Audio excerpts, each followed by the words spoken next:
Assalamualaikum warahmatullahi wabarakatuh.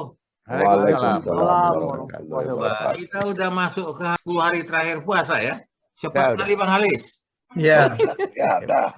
Abang lihatlah tinggal 10 hari terakhir ini. Ya. Harus diperbanyak lagi. Iktikaf. Tergantung. Masa iktikaf ini? Ya, Kalau hari raya, lihat-lihat keadaan. Awalnya mau ikut Muhammadiyah atau mau ikut apa kan Menteri Agama. tapi kata orang Bang lebih cepat lebih baik. Ya. Nah itu lebih cepat bukanya kan gitu. Ya. Oke. Ya, Jadi begini nih cerita kita nih. Kebetulan ini Bertepatan masih dalam pula ya. seputar Hari Kartini. Iya. Jadi bagaimanapun kalau tak disinggung soal Kartini ini rasanya kita ketinggalan angin. Nah, Tapi sementara tak ada Kartininya. ya kita juga harus menunggu angin. Jadi kita lihatlah Kartini ini setiap tahun dirayakan dengan sangat gegap gempita dan semua orang berkomentar. Dan komentar itu kadang-kadang itu saja. Sehingga kita pikir ini suatu rutinitas yang nggak perlu diperhatikan. Sebenarnya Kartini itu siapa namanya? Nah, Harum namanya. Harum namanya kan? Harum namanya. ya ada di lagunya tuh. Tapi nama kecilnya kan Trinil. Nama panggilan Trinil. Jadi gini, tapi begitulah aku membaca status dari Dr. Deliuzar, aku lihat ada tokoh baru yang ditampilkannya. Yang selamanya aku tidak tahu, tidak ngeh barangkali, atau kurang membaca. Karena yang aku tahu, pernah aku dengar cerita tentang Malahayati. Ya, itu tahu persis itu, karena di daerah Aceh. Kemudian pahlawan baru. ada Cut Nyadin. Kemudian ada juga di Padang itu Rasuna Said. Nah, kemudian yang dibikin nama jalan. Kemudian ada satu lagi yang di Makassar ya, Sulawesi. Ya, Jawa Barat ada. Dewi Sartika di Jawa Barat, Bandung. Ya, di Sartika ya. Jadi ketika aku baca status Deliuzar itu ada nama baru yang kita tidak tahu. Jadi apa salahnya kita bicarakan? Ya, maksudnya begini, bukan dengan tegas mengatakan bahwa Kartini adalah satu-satunya, tidak. Kita menunjukkan bahwa perjuangan kaum perempuan itu merata hampir di seluruh Nusantara. Jadi dari setiap pulau ada. Mudah-mudahan kalau digali lebih dalam mungkin ada pula di setiap daerah. Atau di ya. Kalau aku rasa barangkali peringatan Hari Kartini gampang menandainya, Ri. Kalau sudah emak-emak di medsos sekarang ini ataupun apa sudah pakai kebaya, itu Hari Kartini lah. Iya itu. Ya. Sama sanggulnya ya. Sanggul pakai apa? Pakai kebaya, udahlah Hari Kartini gitu. Jadi yang seolah-olah kesannya yang diapakan orang tua adalah figurnya, bukan apa yang menjadi perjuangannya kan begitu. Betul. Jadi lahirnya ya, bukan zahirnya. Bukan. Nah, jadi yang diapakan mereka itu adalah figurnya pakai kebaya, mengingat Kartini pakai kebaya Jawa kan. Dan nggak mungkin itu Kartini itu satu-satunya. Karena bagi lakinya aja bukan satu-satunya. Apa? Lakinya aja bukan satu-satunya dia. Masa bagi awak satu-satunya kan nggak mungkin. Tapi sebenarnya pejuang perempuan itu di Sumatera Barat itu entah tahun kapan yang pasti aku juga nggak tahu. Mungkin Deliuzar tahu itu. Itu di Sumatera Barat itu Bundokan Duang itu sudah jadi penguasa di Minangkabau. Jadi kan Bang, ada blog di 2017 saya baca itu. Kalau kita bicara soal Kartini seakan-akan kan di Jawa saja itu. Tapi ternyata di Sidimpuan, di tempat kita ini, itu Halimatus Sa'diyah Boru Harahap tahun 1900, jadi 5 tahun sebelum Kartini meninggal di usia 25 tahun, Halimatus Sa'diyah itu sudah menyelesaikan pendidikannya di sekolah Eropa 7 tahun di Padang. Nah, jadi dari catatan itu, perempuan pribumi pertama yang mendapat pelajaran kurikulum sekolah Eropa itu adalah Halimatun Sa'diyah. Dia sekolah di Fordekok atau Bukit Tinggi. Kemudian sayangnya belum siap dia sekolah, dibawa pulang kampung ke Sidimpuan. Ayahnya Jaendar Muda Harahap, ini mantan guru, pengarang novel. Kemudian Halimatus Sa'diyah itu kawin dengan Dr. Harun Al-Rasyid Nasution di Padang. Nah, kemudian punya anak namanya Ida Lumongga Nasution. Kelak anaknya inilah yang pertama, pribumi pertama masa-masa Kartini itu bicara, itu dapat PhD atau doktor. Jadi tahun 1900-an itu ibunya sudah sekolah pertama, anaknya Alimatun Sa'diyah ini di 1922 dia kuliah di Stovia, lalu Boru Nasution ini di 1927 itu dalam usia 22 tahun itu jadi dokter, ya. 1931 di usia 27 tahun dia sudah PhD itu, sudah doktor. Jadi saat Kartini bicara soal bagaimana anak-anak harus sekolah, itu di tempat lain di Sumatera Utara, orang sudah Menelurkan. doktor. Iya. PhD dari ilmu kedokteran, isinya diagnosa dan prognosa cacat jantung bawaan. Jika Kartini masih macam mana cerita orang mau sekolah, ini udah dokter ini orang. Jadi bukan hanya dokter ini. Dokter. Ida Lumongga ini. Di Belanda itu kan? Di Belanda. Tapi kan dia ini dimulai sekolahnya di Stovia, Ya. PhD-nya di Belanda. Jadi kalau kita lihat, sebenarnya kan kita harus mencoba terbuka lah ya. Ya, kalau apa yang disampaikan oleh Dr. Del Yuzarni tadi ya tentang masalah figur Ida Lumongga ataupun orang tuanya kan yang begitu, yang sudah melakukan pendidikan. Kalau kita coba bandingkan dengan Kartini ini, perjuangannya itu tidak begitu berarti gitu. Bukan, gini Bang, kita bukan tidak menghargai Kartini. Setiap insan yang berkontribusi itu tetap dihargai. Ya. Cuma persoalannya adalah Kartini itu yang mengekspos itu Belanda. Apalagi dia korespondensinya dengan orang Belanda. Jadi saya baca ya tentang itu juga. Bahkan pada saat itu sudah dipublis, orang Jawa sendiri sebagian besar nggak tahu siapa itu Kartini.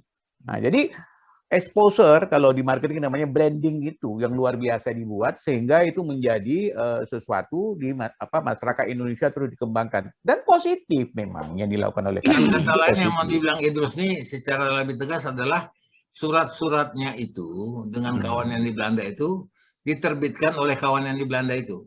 Betul, Dan betul. bahkan judulnya itu dikasih oleh orang Belanda tuh, habis gelap terbitlah terang. Oh, itu terakhir, Is. Enggak, sorry, bukan. Judulnya bukan itu, Is. Judulnya yang habis gelap terbit terang itu yang di Indonesia. Yang di Belanda itu judulnya beda. Ada dua kali. Surat-surat era Kartini kalau kita baca. Ya, jadi betul surat-suratnya Kartini. Jadi ada 2 judul, 3 judul itu habis gelap terbitlah terang. Jadi yang dimaksud itu udah berkembang itu, Bang.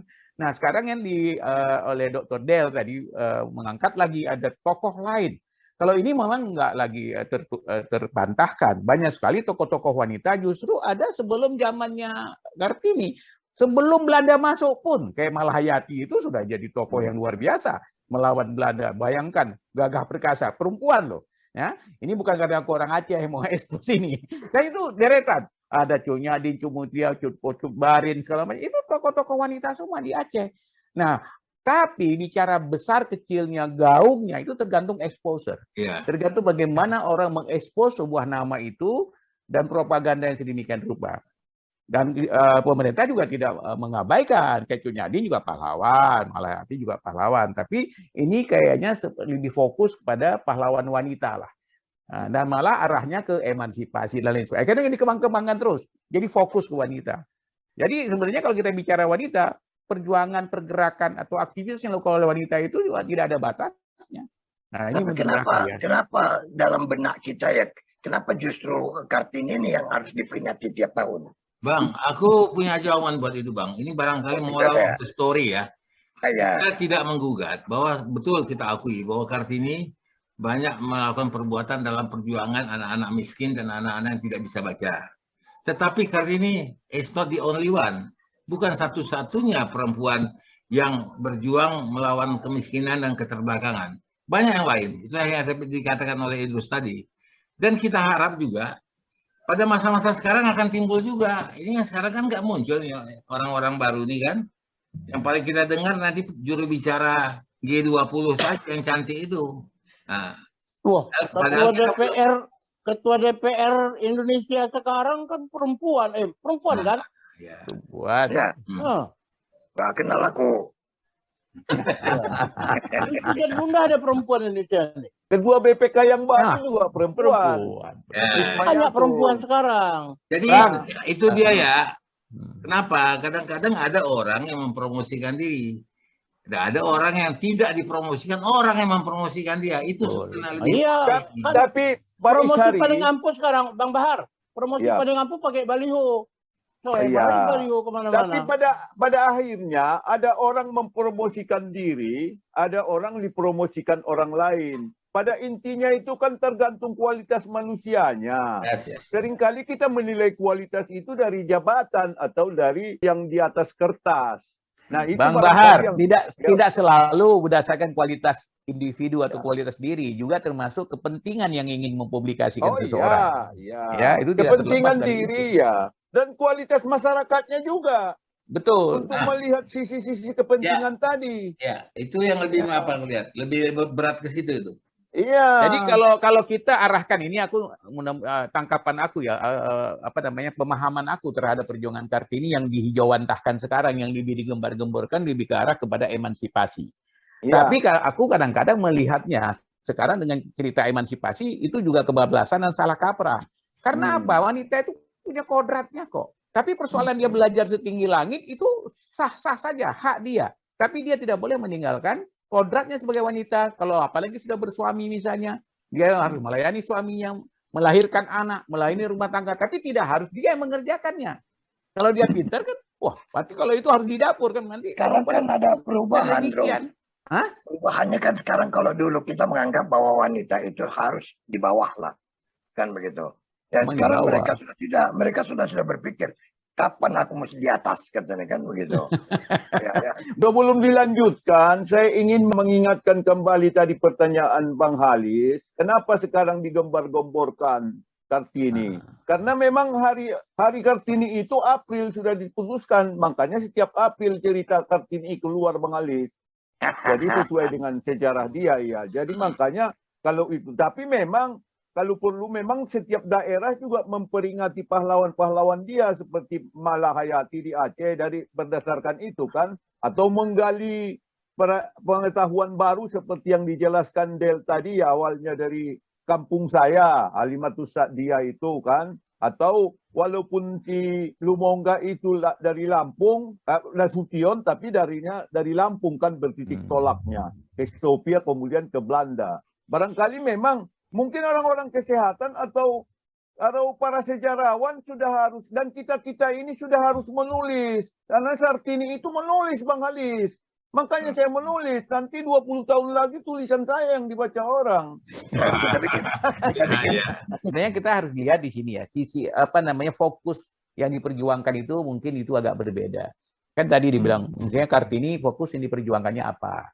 Sehingga itu connect dengan wanita-wanita yang merasa tertindas gitu kan, wanita-wanita yang ingin berontak, ingin ada pengakuan emansipasi, itu memang relevan dengan perjuangan Kartini.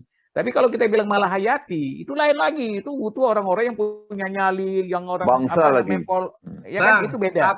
Apa enggak seperti disebut Abang tadi? Ada kepentingan, Bang. Kalau kita lihat, yang lain-lain ini kan semuanya ini melawan Belanda nih, Bang. Atau tidak setuju dengan Belanda. Tapi yang istri Bupati Rembang ini kan yang mempopulerkannya Belanda, Bang. Makanya Betul. Harsa Webahtiar itu, Bang, menggugat itu, Bang. Dan ingat, bukan gerakan yang kita peringati hari lahirnya, Bang. 21 April itu hari lahirnya Kartini. Artinya ada kultus yang berlebihan, pengkultusan beliau itu. Jadi kalau gerakan yang kita peringati, mungkin berbeda, Bang. Nah, jadi hari lahirnya itu tokoh profil pribadi itu, Bang. Sehingga tidak dari budaya kita yang muncul. Betul sekali. Maka itu ada sangkut pautnya dengan apa dikatakan oleh Idrus tadi. Aku juga dulu sempat merasa miring ya, sikap yang seperti ini. Kok Kartini ya? Kok tidak ada orang lain?